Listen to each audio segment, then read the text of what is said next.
So I wanted to go ahead and welcome everyone who is joining us today. We're going to have a conversation with two community members about experiences as Asian Americans in the Tri-State. I want to go ahead and introduce them. Jenny Jewell has let me know that she is the mama of two daughters. She was born in Seoul, Korea, and she was adopted at the age of 9 months and raised by very German parents in Southern Illinois. She studied theater in college, worked as a touring actor in upstate New York for 3 years before moving to Southern Indiana. She has worked as a financial advisor since 2004, has been the owner of Yoga 101 in Evansville since 2008. She devotes any free time she has to her girls and is also the head coach for middle school lacrosse at Castle, a game she has never played. And Mark Golchow, born and raised in San Francisco, studied music ed and graphic design in college, worked as an art director for an ad agency in Jacksonville, Florida, then became a freelance graphic designer in 2006. He started Evansville Power Yoga in 2010 and is also the head of Evansville Yoga University. So I want to turn things over. Part of the conversation that we want to have today is to talk about your personal experiences as an Asian American throughout the United States, but also particularly your experiences here in Evansville. It's such an open-ended question, you know. Jenny, do you want to start off? Sure. So, one of the things, Mark and I have been friends since probably 2007. 'Cause that's when Annie was born. Yeah, when I first took a yoga class at Yoga 101. Yes, and one of the things that he and I have in common, or one of the things that has like bound us together, is that everybody automatically assumes that we are married. It is the cutest thing, and that's how I met Jenny. And what's interesting is we are both we own businesses, and we're Asian run own businesses, and it just so happens we're both they're yoga studios. But it is interesting how people assume that whenever we're together, we're married. When we go to a restaurant, it's the cutest thing. It's like, oh, your husband is over there, or your wife is waiting for you. I'm like, oh, my friend Jenny is waiting for us. Or, speaking of restaurants, like how many times have you gone to a restaurant, especially an Asian restaurant, and they'll be like, I have a special menu for you. And I'm like, I can't read that. I can't read that at all. But it's so sweet and it's so nice. Or, someone will be like, what is this? I'm like, I don't know. I was raised in Southern Illinois by very German parents. I was the 0.001% of the population in my school that was a minority. So when I went to college, it was actually kind of very eye-opening for me, because honestly, I didn't like Asian people. Yeah. I didn't want to date an Asian person because that would make me feel that I was very different. And I didn't relate to Asian people at all until I moved to upstate New York, and I had a friend who was Asian. And basically she was like, you're Asian, I'm Asian, we're going to be friends. And I was like, oh, okay. and that's really like, she forced the issue, and she's still a good friend of mine, and I love her dearly. It was one of those things that was very eye-opening. And I myself was, one of the people that, who now, whenever I get where are you from? I think, oh goodness. Can you explain to our participants what is the where you are from question? So people will ask me, where are you from? And I always say, oh, I'm from Newburgh. And they're like, no. Where are you from? Yeah. And they'll always like, where are you from? And then I start to play the game, because I get this all my life. I start to play the game of, oh, I'm from Illinois. I was raised in Illinois. They're like, but where are you from? And I was like, well, I lived in upstate New York for a little while. And they're like, okay. Where were you born? I was like, oh, I was born in Korea. And they're like, oh, you're Korean. And so I'm like, yes. And unfortunately, I've told you this before. I've taught that game to my girls, And they now also play that game with people because my daughter works as a server at a restaurant and she gets that quite a bit. Like, so where are you from? And she starts the same thing. I'm from Newburgh. She goes down the line. And anyway, it's kind of, it's not, the thing of it is, people ask it in all sincerity, right? They're very sincere about it. And I shouldn't joke and play that game. But when you get that question, how many times? A lot. It's a lot. Yeah. What's interesting with Jenny versus my experiences, I was born in and raised in San Francisco. You know, that talk about it's like Asian culture, and the suburb really was Daly City of where I was from. So it was like I was 4 blocks from the city limit of San Francisco. Daly City was known as Filipino City, and it still is today. Okay. So I grew up around Filipinos, and so I'm now 48, and so we're looking about around 83, 84 was probably like my growing up years as a kid, just being Filipino. And I remember for me, it was knowing I was different as color when it was more looking into mainstream like television. I was always wondering, why isn't Asians in general being represented in television? Now it's the younger generation, or this generation, through just social media and even the shows on Netflix, and the casting now is becoming more diverse. And I didn't see that way back then. So growing up, you talk about not like being Asian. I grew up in an Asian like community and still did not like being Filipino. It was really interesting. And it was just like, even though I was surrounded by it, I wanted to be white and embrace that culture. And I don't know what it was that I felt inferior and not better than this growing up, which was really interesting. And I think a lot of it was I found the outlet of watching TV and not seeing myself. And then also growing up, you know, coming out, right?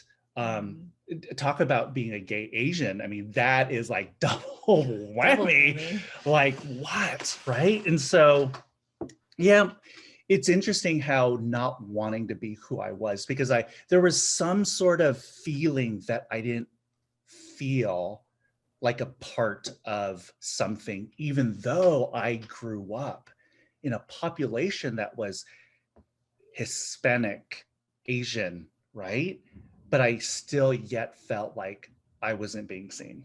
Because the cool stuff that you see on like TV and now these days, social media, and like you said, it's better. Yeah. But you still feel like, oh, well, that's the neat stuff. That's the, like, if you want to be like successful and super popular and everybody love you, you have to be, you know, white and and not have, like, I remember growing up too, everybody would say, they would call me flat face. Yeah. Because if you look at my profile, my face is very flat. I don't have a bridge in my nose. And I remember it wasn't until I was about 9 or 10 years old being in the bathroom, and you know those mirrors that open up and they have, so like the 3 mirrors, the 3 1, yeah. And I had it and I was looking at my profile and I caught it and I was like, oh my God, my face is flat. Yeah. What the heck? That's why everybody called it. And it was like heartbreaking. Yeah. I was like, oh my God, like I really am that different. Yeah. That sucks. Yeah. And a lot of it, I think, because those being young and those growing up years, you hear it and you see it, or again, not being represented. It took a lot of time, even as an adult, to do my own work and accept who I am as a gay Asian male, right? There's lots of work through, whether it's yoga or transformational, doing reading and doing self-work, right? Every now and then, still things will creep up or things will say something, kind-hearted things, even the cute things, or even not well-intended things about the you're married to Jenny, and we joke around it because we are that close, and we almost feel like, yeah, I mean, we could be a couple. Right. But there are moments too that I wonder, did I not get that because I had a strike against me, right? Yeah. So yeah, it's interesting. As I get older, especially now that being in Evansville, when all the Asian hate started going around about a year ago, was it about a year ago? Yeah. I felt a lot, and a lot of it, I talked to you more because it almost seemed like more towards women, right? I mean, I felt it, and my mom, and seeing my mom run down when we were living in Jacksonville in Florida, being called racial slurs. It's like, go back to China. Like she would run because she was an avid runner, and these guys would just like go back. And it's like, my mom would be like, it's so interesting how people could just say that. And then she was like, number one, I'm Filipino. Right. I'm not even Chinese. And how these things still today happen. Yeah. Right. And we like to think that we're, above it and we can handle it, but it hurts. It takes you back to that place when you're a kid and people are like, you want some more rice and stuff like that. It's like, oh. Can we explore that a little bit more? Considering how these stereotypes played a role, what kind of stereotypes were you facing as children? What was being put forth in popular culture? How has that changed for the better over time, or is it something that still has lingering issues, for lack of a better way to describe it? This is I'm gonna go. One of the worst stereotypes, and I mean because this is college age and adults, is Asian males have tiny penises. I just said, I mean, that is a horrible stereotype to go through. And I think, especially growing up in my gay years, trying to, here's another thing, with dating, especially gay Asians and sometimes people of colors on profiles, when you read things like no fats, no femmes, no blacks, no Asians, that is really almost like, to read things like that, even as growing up, I'm like, dang, you just put that, and it still strikes a chord of like, whoa, you eliminated the stereotype, whatever it is. And is it because it seems like we're most, what is it about it? And sometimes in Asian stereotypes also with gay Asians, they always think of them as more very submissive. And there what's interesting too is some guys just like that. They're like, oh, I'm only gonna date an Asian, or gay Asian men are so submissive. They have these features, and it's like, so there's these stereotypes. It's either they love them or they don't, and there's like no in between. And then you read it and it's like, that's one thing that I've experienced that you could tell I'm like so charged about it, when it's no fats, no femmes, no blacks, no Asians. And that is it. And it's that stereotype within gay Asian culture and social media, it sucks. Yeah. And I'm just like, oh, I am passionate about that. So, But I'm in a loving relationship. I've been with my partner for 24 years now, and so, but I'll see that, and I talk to youth, gay Asian youth, on that and how to deal with it. But they deal with that still. That stereotype of our bodies. Yeah, and I think it's like that's one of the things that just kind of gets me so much.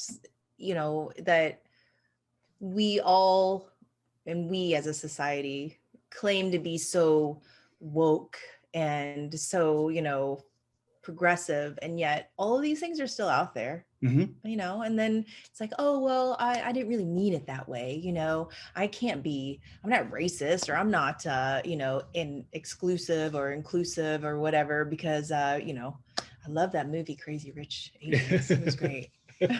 Really I wish I could be rich. I'm crazy, but I'm not rich. But even going back to like childhood stereotypes, like, again, I was fortunate enough that I lived in a community of 2,200 people that, honestly, if your skin was a dark color, you had to be out of the town before dark. And there were no African Americans that lived in our community at all. But I never felt, within my community, I never felt excluded, and I never felt different.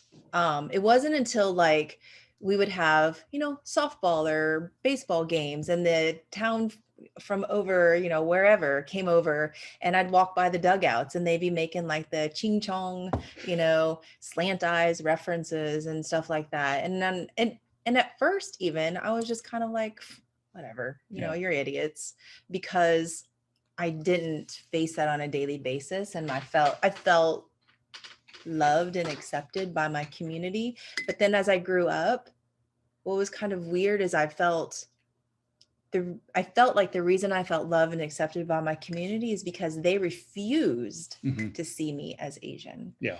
My friends' parents, who I dearly love, and they love me, I mean, they really did, were like, Josh and Jenny they're not an interracial couple. No, they're not. Yeah. And they're like, because, my friends would go to college and they maybe date an African-American guy. And they were like, oh my gosh. And then they would be like, but what about Josh and Jenny? They're like, what about Josh and Jenny? Yeah. They're not an interracial couple. No, their kids are not mixed. No. And it's like, yeah, they are. Yeah. So I don't know. I don't really know where I'm going with that, but it's, I think for me, it's now trying to find the balance of loving to be as an adult now. I love the Filipino culture. I embrace it. And I spoke it growing up, and my grandma I get really emotional of like my national heritage and my pride. And because there was so much of growing up that I hated about it. Because I felt so alienated.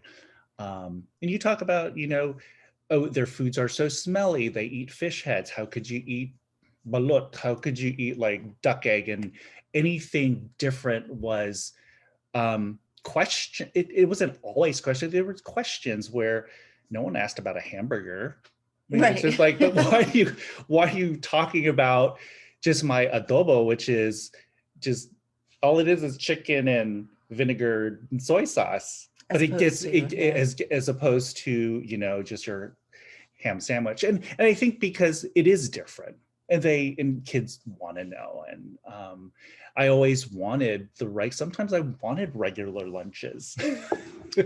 I did. Sometimes I don't want to have rice in my lunchbox, or I don't, because it was I gotta answer what this is. And I loved it. Now it's interesting. People want to have our lunches. Right?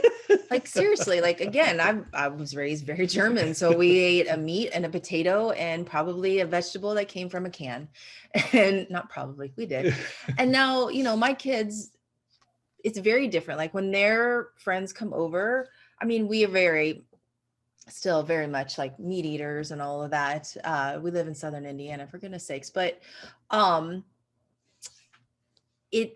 we do try, I've tried to embrace the fact that, like, you know, we're going to have an Asian dish today. We're going to have bibimbap today. We're going to have japchae. We're going to have, you know, spring rolls that we're going to make and all of that. We're going to make, you know, hot and sour soup. And then their friends are like, what? You know, but then it's like, no, try it. Yeah. Just try it. And they're like, oh my God, that's so good. Yeah. So I don't know. I think it's pretty neat to see my kids and how they're different and they embrace it. But at the same time, some of the things that like really tick them off surprise me. Yeah. Yeah. Like they don't, my daughter, she is, you know, she finds herself in this situation where she's like, I'm half white, I'm half Korean. She's like, I don't have an identity. And I'm like, well, yeah, you do.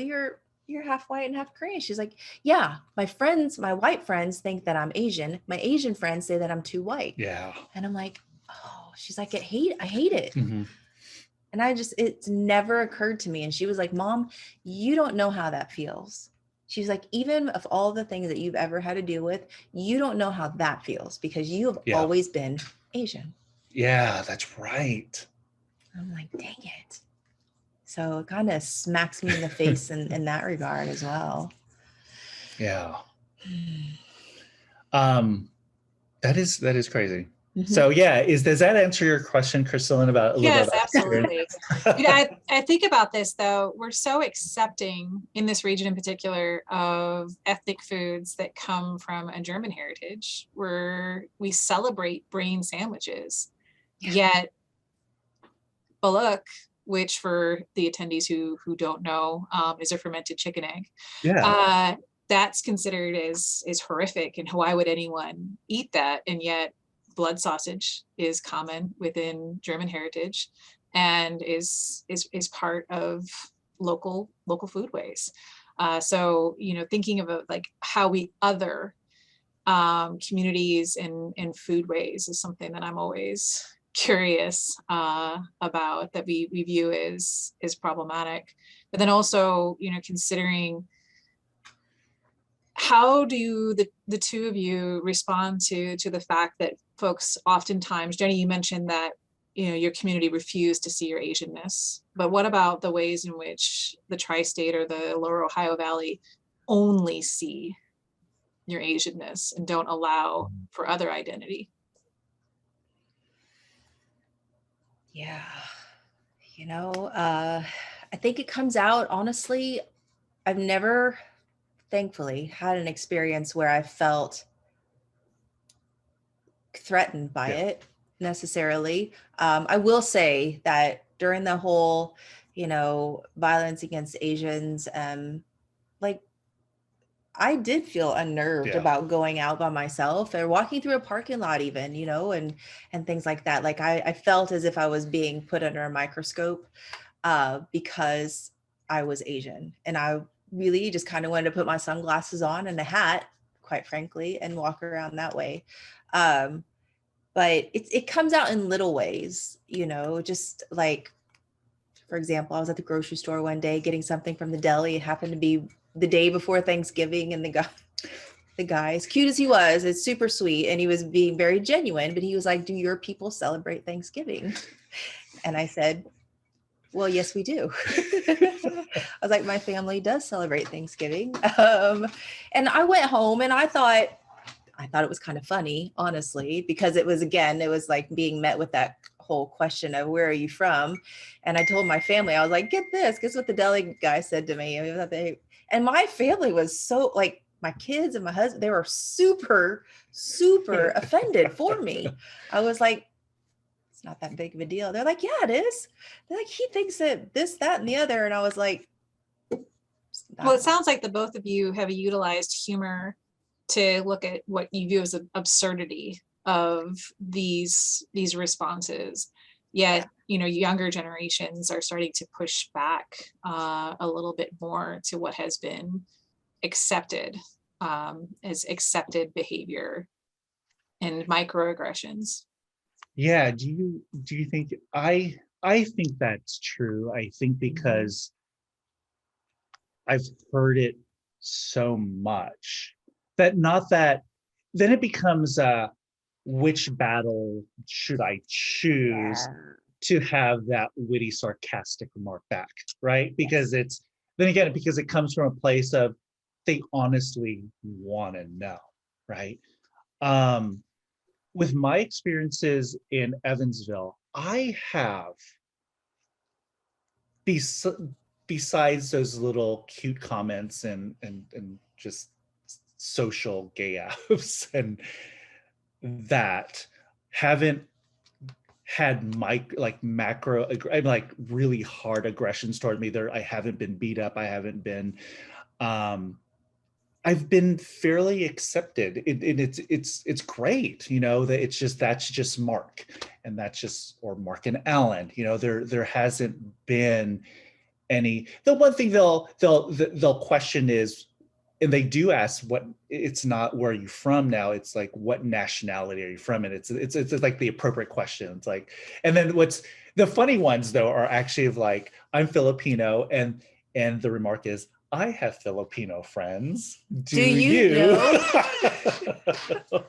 That's it, right? That's always that's the follow-up to that. Besides those, you know, I haven't had much. It was more of my growing up years is where I struggled the most.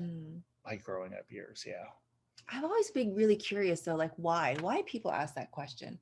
Like I don't necessarily go up to anybody and say, where are you from? You know, Yeah, or even like what's your nationality? Why is it that it's I don't know. I'm sure that, but generally I do hear that a lot from Asian people. Like we get that a lot. yeah. What's the curiosity? I guess I don't know. That is a good question. What is a curiosity? And there's nothing wrong. There really isn't anything wrong because I love to share. Yeah. Like, you know, and then when they ask, then it's like, I'm not going to shut up. Yeah. Then I'm like, oh, I could, you know, then I go into these rabbit holes of just whatever. But yeah, you know, I've been here in Evansville now for since 2000 when we met 2007. Yeah, that's when I started transitioning, moving from Jacksonville to here. It's been Evansville's been good, and I loved it. And the cities, Crystal and I went from San Francisco to Jacksonville and to Evansville. It's like the cities I go to get smaller and smaller. Maybe we could have this conversation when we might move to Boonville. So maybe that conversation might be different if I'm like in Boonville. Yeah. Yeah. Well, historically, those questions have come from a not so innocuous place of a sense of othering and that you don't actually belong.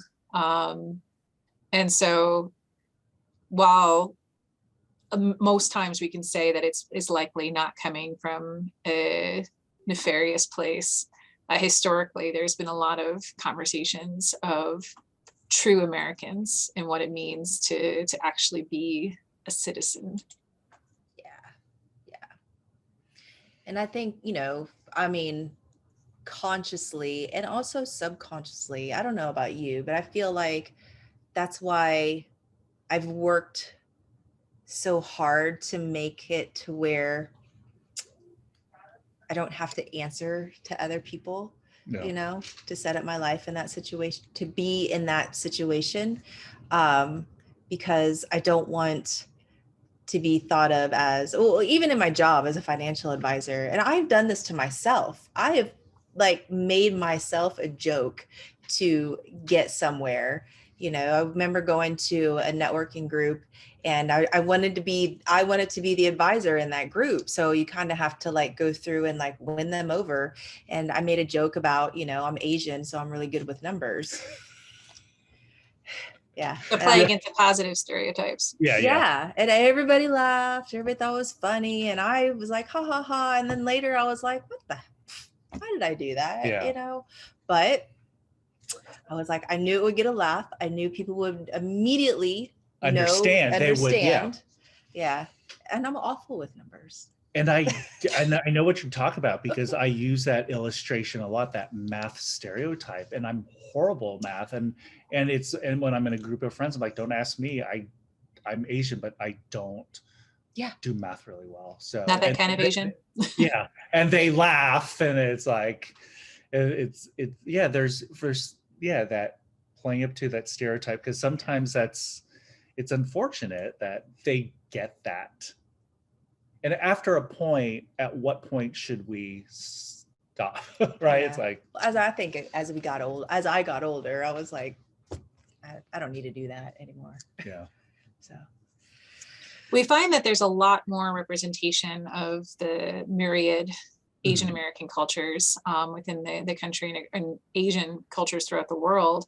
So what are some ways in which students and community members can act as good allies and appreciate a culture without appropriating or perpetuating stereotypes about that culture?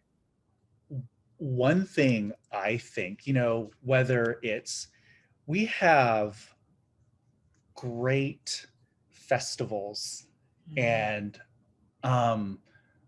I would encourage students to get on board with helping those, like the fiesta, like call Abraham and say, hey, what can we do to help out with, helping out local organizations, trying to find out.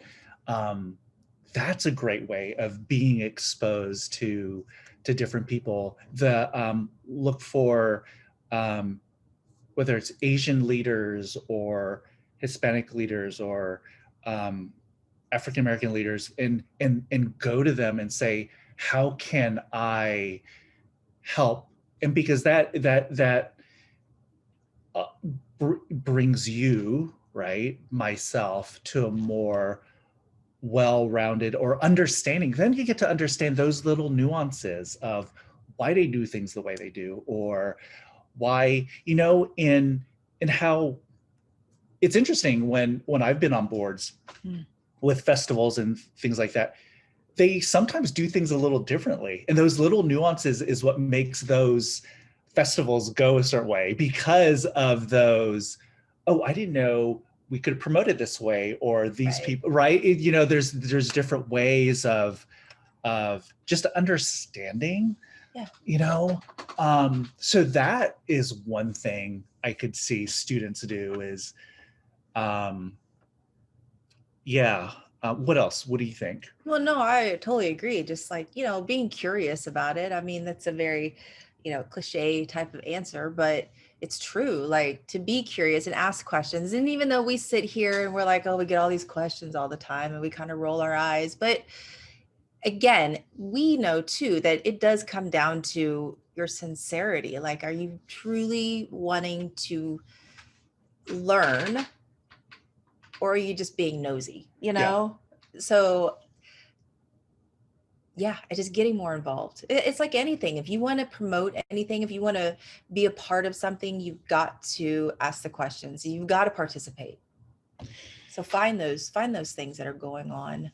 And on our end, we need to be able to share more of that information, like talk about, the different events throughout the year, the different holidays. I mean, Chinese New Year's here was, I got the chance to be a part of it a couple of years ago with our friends who they're, very much, they celebrate it like to the T, like these little traditions that they do. And we got to go there and they invited us over, and being, even though I'm Asian, again, I grew up in Germantown, America, and I had no idea about the culture and the little traditions that they do, and the sweet little things that we take for granted, and or we just make fun of. They become, little punchlines and jokes and cartoons. Crystal, I know we were talking before the this not Q&A, but this thing we're doing. Presentation. This presentation. We were just talking about even things, watching programs on Netflix on different cultures. There's one on Netflix called Midnight Asia or Asia Midnight. It talks about cultures outside of what we're used to, right? I mean, we have that. I mean, people now, you have Netflix and great programming. And I was, even for me as an Asian American, watch things on Tokyo that just fires me up of like, there is, and knowing that there is life outside of Evansville. Yeah. I think broadening our horizon, whether it's through watching programs that I could see people, what they eat and how their lifestyles are. And what makes me realize when I watch programming like that is that I am more than who I am as myself, Mark, in Evansville. I am globally, we are a bigger part than this little town. And I think if we see ourselves in a small mindset, take off our, like, I have to, even myself, I'm going to speak for take off my blinders and then expose myself to a whole new world. And to whoever's out there, I invite you, like be not just, it's not about, I don't think it's about us. Before this, we had our Tadasana talks on in spirit living, right? Before here, we have our own live. And a lot of it, the talk we had was about being bigger than yourself. Yes. And so being bigger than ourselves takes me away from just being Asian American or Filipino, being gay.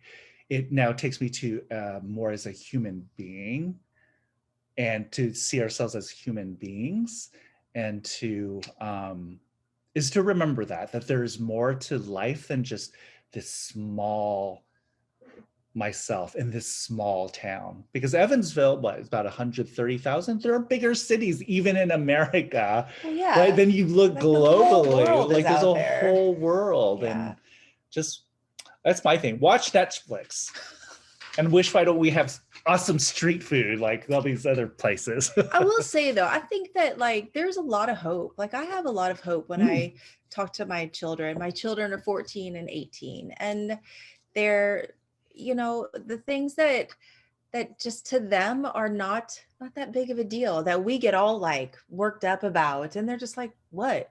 Yeah. You know, why do adults make such a big deal out of certain things? So I think the world is changing for the better if sometimes we just sit down and we listen and we just sit back and watch it, instead of always feeling like we have to, you know, be in action. Just, you know, so just be a good example, open yourself up, you know. Yeah. There's a lot of we love yoga, and we take a lot of our principles on yoga and what we've learned. And the one thing she did say was listen. Listen is huge. Listening to what people have to say is a great conversation point, because when I listen, I'm paying attention to their point of view rather than me trying to give my agenda. Yeah. So as a whole community, myself, I need to listen. And where would I be, or where would us be, right, if we listened more, right? Oh, that's beautiful, listening, right? That whole Brene Brown has a saying that it is impossible to hate somebody close up. Yeah. So if you just take a minute, get to know somebody, regardless of, you know, their age, their race, their ethnicity, gender, you know, we're more alike than we are different. So let's think baby steps, you know, watching shows on Netflix, dreaming about fantastic street food. But more locally, what can a student who wants to experience, because we actually do have a quite diverse set of restaurants here in town. So if a person wants to go away from, say, the traditional Texas Roadhouse, so to speak, what kind of spaces can they go to, and what can they try? Ooh, and yes, and here's even food. Yeah. Besides food, and that's a really good thing. because these Asian run businesses, these restaurants that we have a list of, we're supporting local businesses. That's even number one. That's really cool. Because if you go to Mama's Kitchen on Green River Road, right? Where Aihua Market International, there's places like Yak and Yeti. And my encouragement is support those businesses first before maybe thinking, I'm Panda going to Express. Yeah. Yeah. Panda Express that's getting close. It is a chain. And do you like Panda Express? I will eat there like once.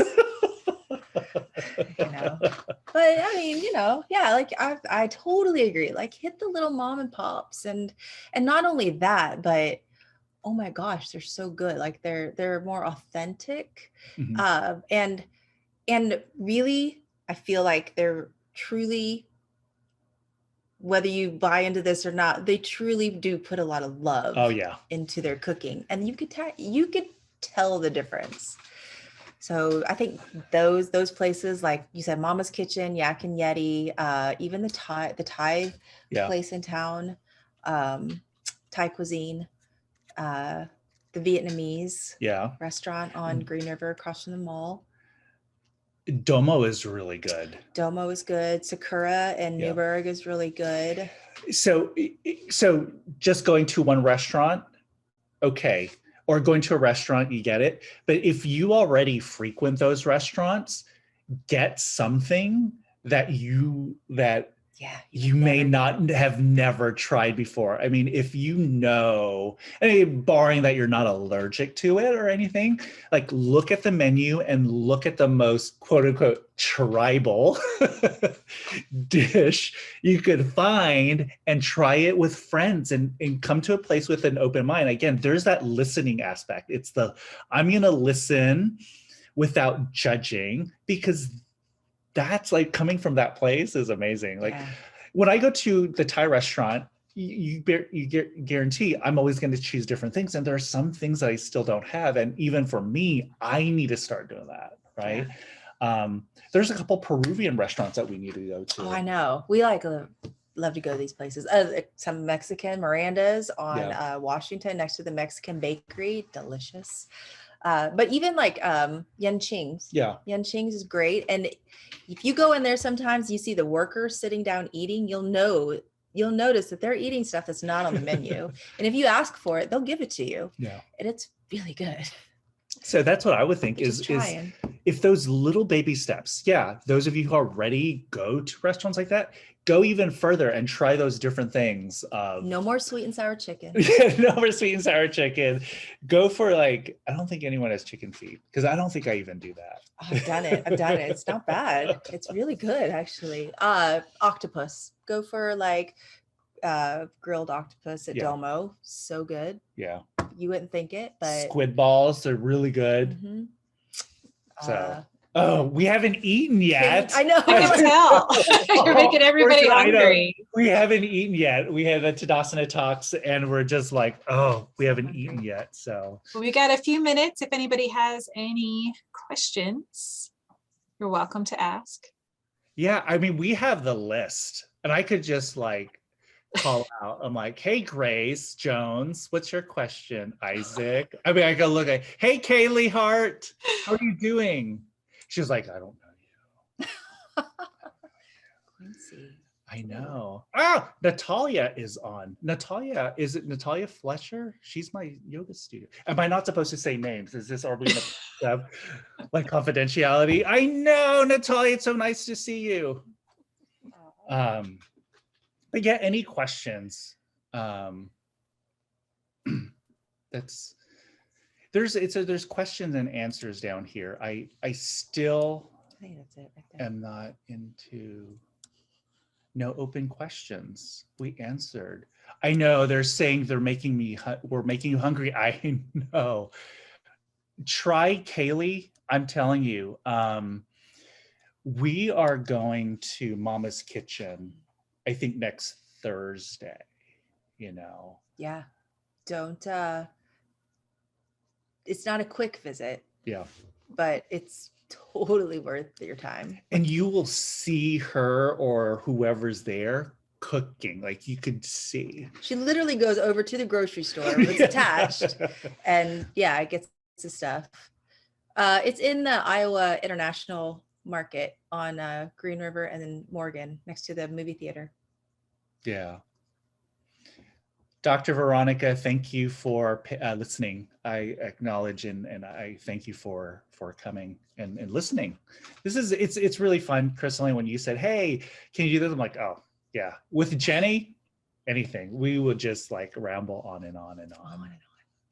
Well, and certainly, so everyone, you can see their Tadasana Talks on Facebook every single week through Yoga 101 and Evansville Power Yoga. And you can also, of course, find Mark and Jenny at Yoga 101 and Evansville Power Yoga. And there's also a lot of community events that they put on as well. And I'm sure they'd be happy to hear from you if you have any questions that you don't feel comfortable asking or are looking for restaurant recommendations, since everybody is hungry. Wanted to remind everyone that we do have our keynote speaker at 3 p.m., Simon Tam. So please make sure to join us for that. And I'll leave, do we have any final thoughts from Mark and Jenny? What did you say? Do we have any final thoughts? Do you have any final thoughts? Oh, I thought you were saying for them. Okay. Well, I think they're in like a sort of pre-food coma, anticipating food coma at this stage where they want lunch. My last words, it's huge, is to come from a place of listening. That's for me. I could always work on that. So I'm going to share something that I need to work on, because I haven't mastered that, right? The art of listening.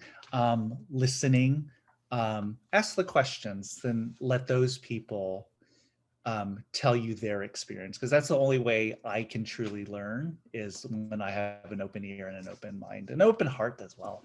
Yeah. So I think that's a great way to like definitely go into it. And if you're on the other end of it, where you are the minority, then when people do approach you with these questions or these thoughts or comments, to not take things so personally sometimes, not let it bother you, and define who you are, because it definitely doesn't, and it shouldn't define who you are. So I think that would be my closing thought for you. Well, Natalia actually has a question though. That I think food and comedy can be an amazing way for people to feel comfortable to getting to know other cultures. I mean, the social work program, I want to know how in a deeper way that you can be involved in cultural awareness, yet still respecting individual differences. The thing is, go ahead.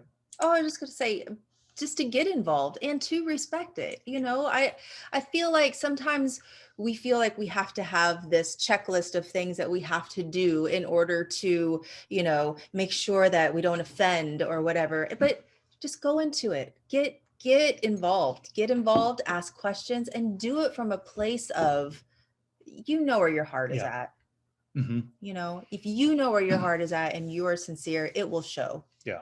And I honestly know that. And I think everyone on who is watching, I honestly do feel you come from a place, I mean, it's a story, and you are coming from a place of wanting to understand and questioning, and not to fight. Hopefully, anyone out there, you are here because you do have that heart of wanting to know and understand, and already that coming from a place, if you are watching this coming from a place of, I want to better understand for me and for others, right? And not for the self-gratification to use this as your source to fuel negativity, you're already there.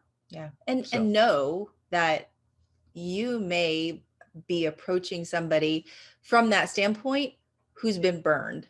Yeah. So if you get met with negativity, you either have to push a little harder, keep pushing a little bit with that specific person, or just move on to the next one. Mm-hmm. Don't let that dishearten you. Well, thank you to you both. And again, they're readily available out in the community if anybody has further questions or ways to get involved, and hope to see everyone at our presentation at 3 p.m. Thank you so much. Thank you. Thanks, Chris.